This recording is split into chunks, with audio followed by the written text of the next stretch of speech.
wabarakatuh.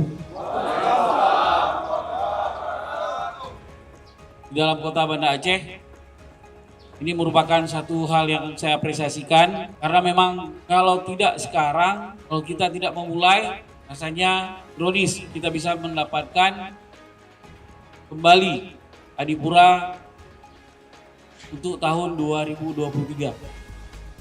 Karena memang salah satu indikator penilaiannya adalah pedagang kaki lima. Yang arti kata bukan kita melarang mereka berjualan, tetapi kita mengatur mereka dalam berdagang. Kemudian dalam rangka Adipura ini juga menjadi acuan bagi kita dalam menjaga ketertiban Kota Banda Aceh, khususnya penertiban para pedagang kaki lima. Jadi bukan arti kata setelah selesai penilaian Adipura, penertiban pedagang para penjualan di kaki lima ini berhenti.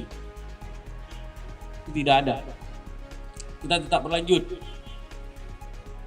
tapi dengan cara humanis, tidak dengan cara kekerasan. Ini perlu kita sampaikan karena memang tugas kita adalah melayani masyarakat. Pada anggota yang memang tidak disiplin dan tidak patuh pada aturan, silakan ditindak tegas. Insya Allah kami bersama dengan Bapak Wali Kota, kita siap mendukung kinerja Satpol PP dan WH Kota Banda Aceh untuk menertibkan Kota Banda Aceh dan juga menegakkan syariat.